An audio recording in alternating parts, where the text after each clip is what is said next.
Hi everyone, I just wanted to go over one of my demos that I did on Hazel Eaton the other day making this different card fold. So it's based on a pop-out card, but we've got these extra bits and I've used our wonderful new stamp sets to decorate it. So to start off with, what you will need is 2 sheets of 15 by 30 centimetre cardstock. This is our super smooth range. So what I've done, just to break it down, this is going to be the outside edge and this one will be the inside with these 2 little, I call them hoofs. There's probably a technical name, but we'll go with hoofs, okay? So we'll start off and we'll make the background piece. For this, I like to use a trimmer. I do find it very easy. So long as you've got centimetres that run down the side, it will be great. So first of all, you're going to go in, you're going to put the left edge on 3 centimetres. And you're going to set your tool down. And my tool has little arrows. And that predicts exactly where it's going to cut up to. So we're going to set that one on 3 as well. And we're going to cut from 3 down to 12. Just going to bring that down in shot a bit. So I've gone from 3 down to 12. And I'm going to move it along till the edge is on 7.5 centimetres. And I'm going to do the same. So this time I'm going to go from 12 up to 3. We're going to rotate that around and do that exactly the same on the other side. So from 3 to 12 with the left edge on 3. Then we move the edge to 7.5 and cut from 12 up to 3. So that gives us 4 little slits. So if we rotate the card around, what we're going to do now is put the left edge on 3 again. And we're going to cut from 3 to 7.5. And then you're going to lift this up. You're going to glide down and you're going to cut from 22.5 to 27. And then if you slide your card through, this time past my cut line, I have got some measurements there. I'm going to put the right edge on 3 centimetres past that cut line. And I'm going to repeat those same cuts. So we're going to go from 3 to 7.5. And then we're going to go down, pick it up at 22.5 to 27. Those bits then will fall out. Okay, we'll place that to the side and then we're going to come in and so that you can see it a bit better, I'll turn it over. That's what we need to create now. Okay, so on the second piece, we're going to come in and we're going to do long edge at the top, left edge on 3, and we're going to cut from 3 down to 12. And then we're going to take this along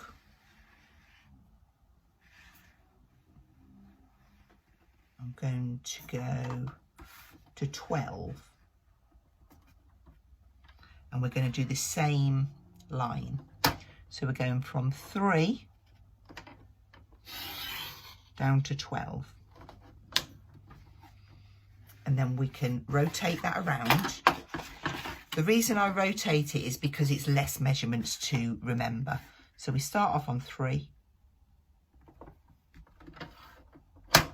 3 down to 12, and then we go over to 12 and do 3 down to 12. So that gives us this time 4 slits. If you rotate around, we'll put the left edge on 3. We're going to start off from that first one, which is 3 centimetres, and we're going to come down to 7.5. Lift up bring it down, and you'll pick up the cut line, which is at 12 centimetres. So you're going to cut 12 to 18. That's for the aperture in the middle. And then coming down, you need to start the cut at 22.5 and finish it on 27. That's the last cut line that you've got there.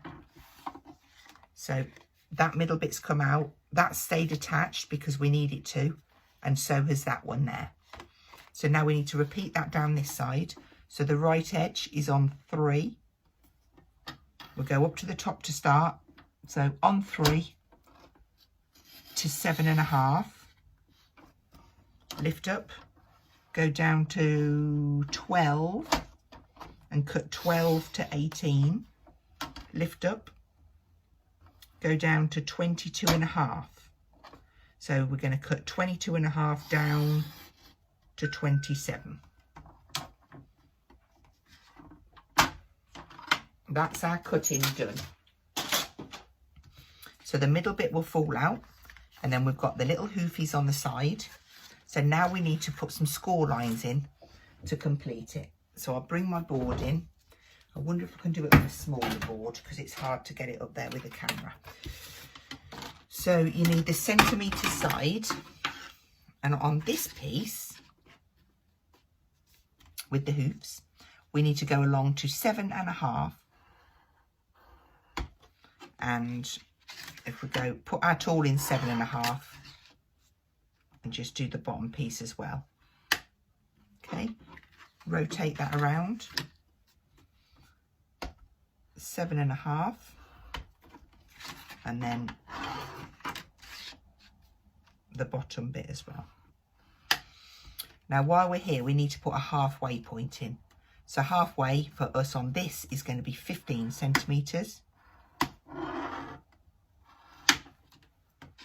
Okay, so that's the score lines for that one. And then for this one, we just need a halfway point, which is 15 centimetres. And that's our scoring done. So for the background piece, we just fold in half, and you'll notice that your apertures perfectly line up. And then on this piece, if you lift up the hoof, bend those in on both sides, and then this piece pops back. That gives us, if I stand that up, the inner, the background goes behind, and these two bits just post through the little windows, like so.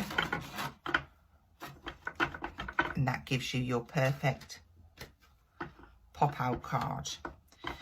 Now, I will take you through the stamping, because for this particular card, if you keep the stamp in the exact same place on the platform, it's going to do the whole card for you. That's if you want to do it like that, because obviously you can do anything you like to it now. So if I bring this one in just to show you quickly, this is the one from the, let me just get the right set, from this set. So we've got thank you, thinking of you, just for you. Then we've got that lovely border piece there. So what I thought I would do for this one, just to show you a difference, I'm going to use the Happy Birthday Sunflower set, and I'm going to take this kind of bordery one, just to show you the difference. And I'm just going to stamp it up in a grey versifying ink pad, just so that you can see it. So let's take my magnet out, and what I will do is put a new sheet in.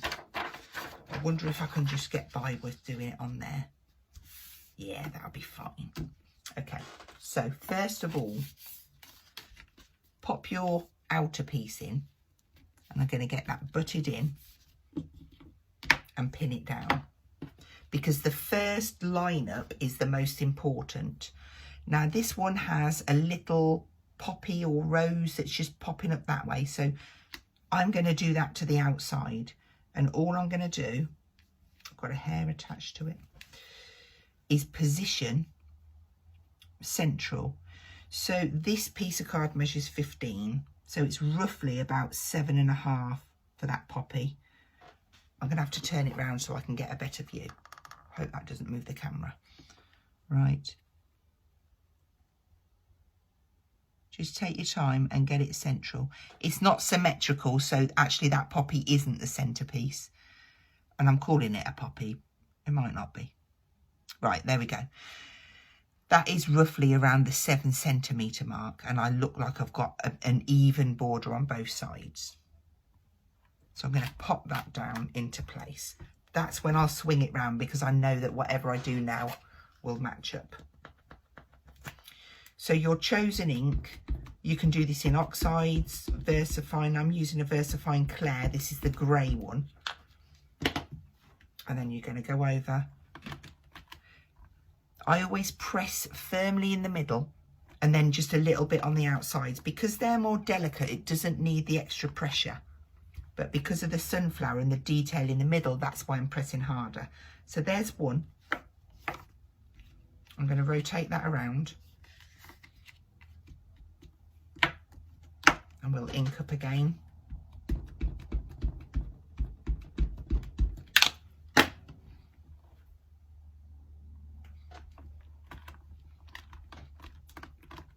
Give that a firm press. Now this is quite cute actually, because on this particular one, because our card is wider, we haven't in fact got a heart in each corner. We've got more of a circle, which is quite nice. So we'll rotate that round. I'll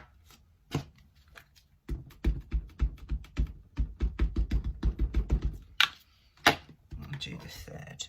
So this will just catch a little bit, and that's fine. And then the last one. This one looks quite effective. I've never done this one with this stamp before, so it would be quite nice to see. Okay. So that's going to be the front of our card. So when we open it up, I need something down here and here so that when I put my piece on, you can see it through my aperture. So fold this back on itself. Just make sure that that print is dry before you pop down.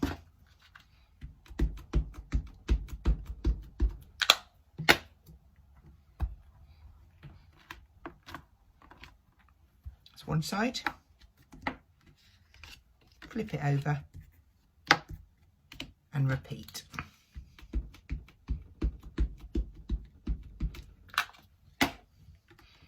Now, because I've used a Versaclair, it means it's not going to run if I decide to colour it watercolour. I might want to just add some pencils. It's your choice.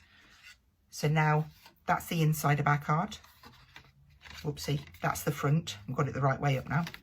So I'll pop that to one side. And for this piece, we're going to do the same. So we might as well fold it in half again. Get it in position. Just be careful not to get any ink over it. Ink up. And if you would prefer, there's no rules to say that you've got to cut it first and then stamp, or stamp first and then cut. It's whatever you feel most comfortable with. That's one.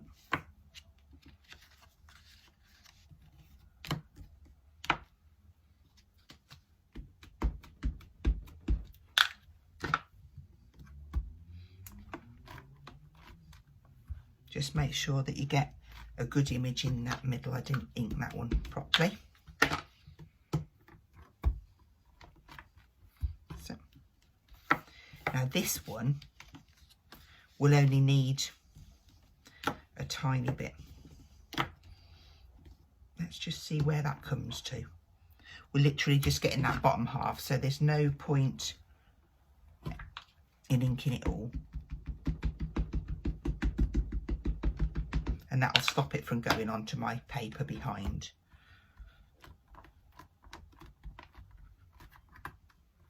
There we go. In fact, I just want a bit more on. Got to be right.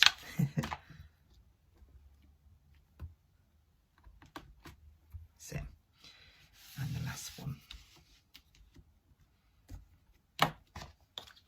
Once you've got the stamp positioned, that's the hardest bit. Just make sure you take your time getting that first one positioned as you like it. So then we need to just turn that over, and we'll do that again on this side.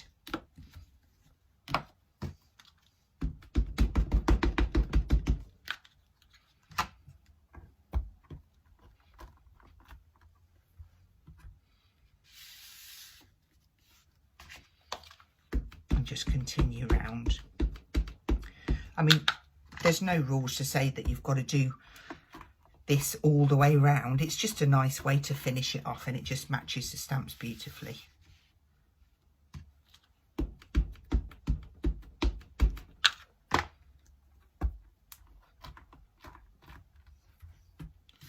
And the last one.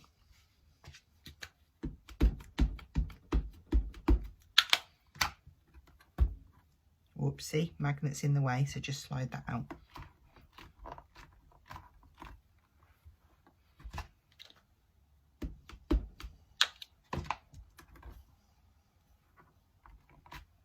There we go. So let's just move that board out of the way, and we'll open out. What this actually means is that when we put this together, just slide that through. Because we've kept that in position, the stamp, when we shut this down, can you see how it all perfectly lines up? Quite magical, really. So all I need to do now is ink and colour that in. But I'm not going to do that. But what I would like to see is all your makes when you've tried it out. So thanks for watching. I hope you enjoy. See you soon. Bye-bye.